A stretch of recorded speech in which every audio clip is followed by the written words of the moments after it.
आज छत्तीसगढ़ के 14 जिलों में शीतलहर का अलर्ट आज जारी किया गया है। तो ठंड लगातार बढ़ रही है। छत्तीसगढ़ में ठंडी हवाओं ने ठिठुरन और ज्यादा बढ़ा दी है। 5 शहरों में तापमान 10 डिग्री से नीचे दर्ज किया गया। अंबिकापुर में सबसे कम तापमान 3.9 डिग्री सेल्सियस रिकॉर्ड हुआ। मैदानी इलाकों में राजधानी रायपुर सबसे ठंडा रहा। छत्तीसगढ़ के 14 जिलों में शीतलहर का अलर्ट है। तो अंबिकापुर सबसे ठंडा 3.9 डिग्री सेल्सियस तापमान यहाँ पे रहा। ठंडी हवाएं चल रही हैं और मौसम में तापमान में लगातार गिरावट दर्ज की जा रही है। मौसम विभाग के मुताबिक अभी ठंड अपना और असर दिखाएगी। इसी खबर पर ज्यादा जानकारी के साथ मौसम पर ही ताजा अपडेट के साथ रोमी सिद्दीकी अंबिकापुर से हमारे संवाददाता और संतोष साहू बालोद से हमारे साथ जुड़ रहे हैं। हम अंबिकापुर का रुख करते हैं। रोमी सिद्दीकी हमारे सहयोगी हमारे साथ हैं। रोमी, अंबिकापुर में 3.8 डिग्री सेल्सियस तापमान रिकॉर्ड किया गया है, यानी कि ठंड बहुत ज्यादा बढ़ गई है। सुबह इस वक्त कैसे हालात हैं मौसम के? देखिए ज्योति, जिस प्रकार से सुबह और रात में तापमान लगातार अंबिकापुर में गिर रहा है, उससे कहीं ना कहीं जनजीवन प्रभावित है। लेकिन सबसे महत्वपूर्ण बात है कि सुबह के समय जहां पे आम लोगों की भीड़ भाड़ होती थी, वहां पे लगातार लोगों की जो संख्या काफी कम है। मैं आपको नजारा दिखाऊंगा सुबह सुबह। यहाँ पे देख सकते हैं आप किस प्रकार से लोग पहले यहाँ पे आते थे, लेकिन यहाँ पे कुछ आपको नजर नहीं आएंगे। इक्का दुक्का ही इंसान, इधर भी देख सकते हैं। कहीं ना कहीं ठंड का व्यापक असर है पूरे क्षेत्र में, खासतौर पर अंबिकापुर में। सुबह और शाम, रात में भी शाम ढलते ही लोग अपने घरों में दुबक जा रहे हैं। खासतौर पर अंबिकापुर अगर शहर की बात करें तो 7 बजे से ही शहरों में सन्नाटा छा जा रहा है।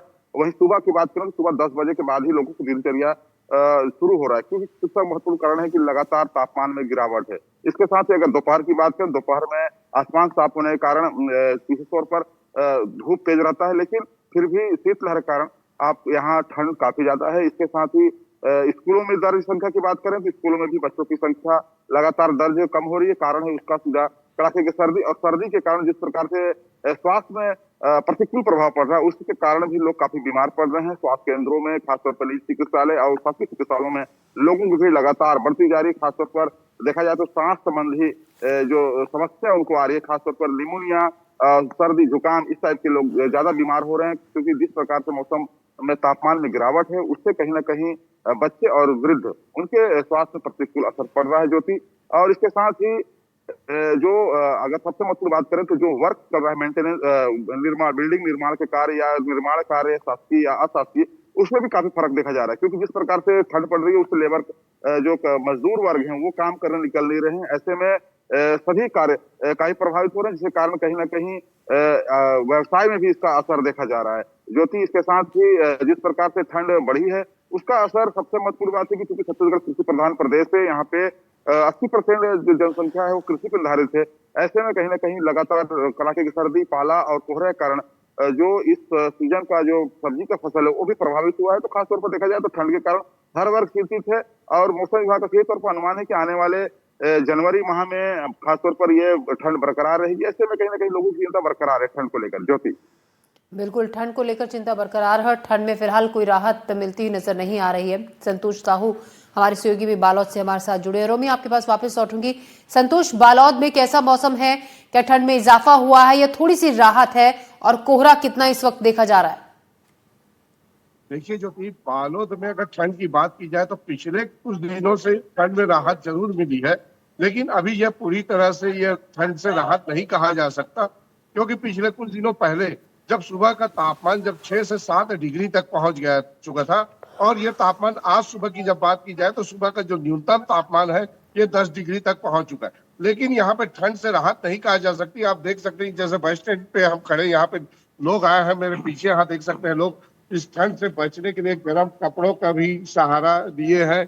लेकिन बस स्टैंड की बात की जाए तो यहाँ पे जो ठंड से बचने के लिए अमूमन पहले यहाँ पे जो अलाव का सहारा लिया जाता था, अलाव की व्यवस्था की जाती थी, ये यहाँ पे नहीं की गई है। क्योंकि पिछली बार भी हमने ठंड को लेकर खबर दिखाई थी, इसके बाद यहाँ पे अलाव की व्यवस्था की गई थी। इनसे यहाँ पे लोग हैं उनसे समझेंगे कि यहाँ पे क्या व्यवस्था थी, ये यहाँ पे ठंड कैसा है और यहाँ पे अलाव के लिए क्या व्यवस्था पहले थी अभी है। पिछली बार तो आपने जो खबर दिखाया तो 2 दिन लकड़ी आया था, उसके बाद आना बंद हो गया है और ठंड तो अभी तो होता रहा था। तो जो आवश्यकता ये है कि लकड़ी की व्यवस्था करनी चाहिए, अलाव की व्यवस्था करनी चाहिए। ये हम निवेदन करते हैं पालिका से, जल्द से वो लकड़ी की व्यवस्था की जाए ताकि लोगों को राहत मिल सके। तो लोग अलाव नहीं है, फिर कैसे यहाँ अलाव पे? नहीं सर, मेरे दुकान के पास में जो है इलाका फिर भी तो वहीं आके अपना हाथ में फेंकते हैं और फिर राहत बिल्कुल महसूस बिल्कुल करते हैं। ज्योति जी, दिखाना चाहूंगा जैसे ये यहाँ पे एक दुकानदार है, यहाँ पे ये अपना चूल्हा लगाए हैं, तो लोग जब ठंड ज्यादा होता है तो कहीं ना कहीं इसका सहारा लेते नजर आते हैं। लेकिन ये कहा जा सकता है कि पालिका प्रशासन हो या स्थानीय प्रशासन हो, यहाँ पे जो ठंड के लिए जो व्यवस्था करनी चाहिए ये नहीं की जा रही है। और खासतौर पर ग्रामीण इलाकों से जो नजारा, कुछ वीडियोस हमने भी भेजे हैं जिसमें साफ नजर आ रहा है कि ग्रामीण इलाकों में ठंड का कहर जारी है, लोग अलाव का सहारा लेते नजर आ जी रहे हैं। लेकिन शहर संतोष, पे जो व्यवस्था जी होनी चाहिए बिल्कुल ये व्यवस्था संतोष, फिलहाल वहां पे थोड़ी सी दूरी पर कुछ लोग भी हैं जो शायद वहां पर थोड़ी धूप में हल्की सी धूप निकलनी शुरू हुई और वहां पर बैठे हुए हैं। कुछ अगर संभव हो सके तो कुछ और लोगों से भी आप बातचीत कीजिए और जानिए कि ठंड कितना परेशान कर रही है, ठंड को एंजॉय कर रहे हैं, इस बढ़ती ठंड में वो लोग परेशान हो रहे हैं। जी बिल्कुल, यहाँ पे लोग, यहाँ पे जो ग्रामीण इलाकों से भी लोग आए हैं इनसे भी समझने का प्रयास करेंगे। ये आप लोग कहाँ से आए हैं, अभी ठंड कैसा है? ठंड आप लोग को कैसा लग रहा है कि ठंड ठीक है, कम है, ज्यादा है, उसके बारे में बताएंगे। कैसा है ठंड अब? आप स्टूडेंट हैं, जी आप संतोष, लोग चलिए बताइए संतोष, ठंड शायद इन्हें में धूप जी अच्छा ठंडा है ना। बिल्कुल हम देख रहे हैं संतोष, जिस तरीके से लोग जी जी जी जी, लोगों का भी मानना है कि ठंड अच्छी तरह पड़ रही है, लोग इसका आनंद भी ले रहे हैं, लेकिन ठंड जो है कहीं कहीं परेशान करने वाली भी है। जी जी ऐसे में संतोष, अगर हम प्रशासन के इंतजामों की बात करें, क्या रैन बसेरों का इंतजाम किया गया है? सड़क किनारे रहने वाले लोगों के लिए अलाव की व्यवस्था इस तरीके की गई है? क्योंकि अभी देखा ये जा रहा है कि दोपहर को दिन में अच्छी धूप निकलने के चलते ठंड का उतना असर नहीं रहता है जितना सुबह शाम ठंड बहुत ज्यादा बढ़ जाती है। तो उस लिहाज से प्रशासन के इंतजाम कैसे हैं लोगों के लिए?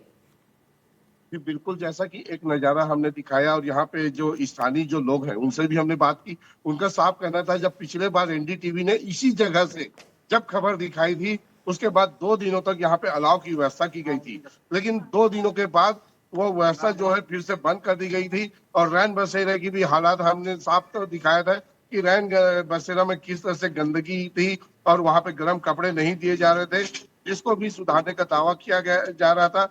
लेकिन वर्तमान की बात की जाए तो जो स्थिति जो कुछ दिन पहले थी, पुराने ढर्रे पे प्रशासन फिर से एक बार आ चुकी है। फिर से हम ये खबर दिखा रहे हैं, हो सकता है प्रशासन इस बार जाग जाए। जी जी संतोष, तो बिल्कुल रैन बसेरों में कुछ वक्त के लिए इंतजाम जरूर ठीक किए गए थे, लेकिन अब फिर से वही हाल है और मौसम विभाग ने अलर्ट जारी किया है कि आगे आने वाले दिनों में ठंड में फिलहाल और इजाफा होगा, राहत की उम्मीद कम ही लग रही है। हमारे सहयोगी रोमी सिद्दीकी भी है अंबिकापुर से। रोमी, अगर हम अंबिकापुर में प्रशासन के इंतजामों की बात करें, ठंड तो काफी बढ़ गई है, आप तस्वीरें भी लगातार वहां से दिखा रहे हैं, क्या रैन बसेरों की पर्याप्त व्यवस्था है वहां पर? देखिए ज्योति, अंबिकापुर में नगर निगम या जिला प्रशासन की ठंड को बचाव को लेकर आम जनता के लिए व्यवस्था काफी सुदृढ़ है। खासतौर पर अंबिकापुर के विभिन्न चौराहों, बस स्टैंडों में लगातार अलाव की व्यवस्था की गई। इसके साथ ही हमने एक रिपोर्ट दिखाया था रैन बसेरा का, तो अंबिकापुर रैन बसेरा अगर कहें तो छत्तीसगढ़ के सबसे बेहतरीन रैन बसेरों में है। वहां पे जिला प्रशासन और नगर निगम के द्वारा लगातार मॉनिटरिंग की जाती है। इसके साथ ही कंबल के साथ साथ जो रात में जो यात्री अगर वहां रुकना चाहते हैं तो मामूली दर 20 रुपए में वहां पे रुक सकते हैं, उनको पर्याप्त ठंड से बचने की सुविधा भी दी जाती है। तो अंबिकापुर में यूं कहें कि कड़ाके की सर्दी और कुछ कैजुअलिटी होने के बाद जिला प्रशासन हाई अलर्ट मोड में अभी भी बना हुआ है। खासतौर पर सरगुजा में कड़ाके की सर्दी लंबे समय से पड़ती आ रही है। शुरू से ही सरगुजा के ठंड को लेकर यहाँ पे दंत कथाएं भी हैं कि यहाँ के ठंड किस प्रकार से लोग और जानवरों, मवेशियों के लिए भी घातक होती है। तो ऐसे में जिला प्रशासन ठंड की शुरुआत से ही रैन बसेरा खासतौर पर जगह जगह अलाव की व्यवस्था, इसके साथ ही नेशनल हाईवे से गुजरने वाले जो हैवी वाहने होते हैं उनके जो ड्राइवर उनके लिए भी अलाव की व्यवस्था करती है ताकि वे रोककर गाड़ी रोककर कुछ समय आराम कर सके। खासतौर पर कोहरा क्योंकि पहाड़ी एरिया है और उत्तर प्रदेश, बिहार और झारखंड से लगा हुआ सीमा है, तो बड़ी बड़ी नदियों के कारण यहाँ कोहरा बरकरार बना रहता है। इसलिए जिला प्रशासन ने यहाँ पे तमाम व्यवस्था की है। इसके कारण ही यहाँ पे जो पिछले कुछ वर्षों से लगातार एक्सीडेंट उससे काफी कम हुई है, एक्सीडेंट हुई है लेकिन कुछ कम हुई है। तो कहीं जिला प्रशासन की व्यवस्था यहाँ पे काफी अच्छा है। रोमी सिद्दीकी अंबिकापुर से आपका और संतोष साहू बालोद से आपका तमाम जानकारी के लिए, अपडेट के लिए बहुत बहुत शुक्रिया। तो मौसम पर अलग अलग जगहों से हमारे सहयोगी हम तक ताज़ा तस्वीरें और जानकारी पहुंचा रहे थे।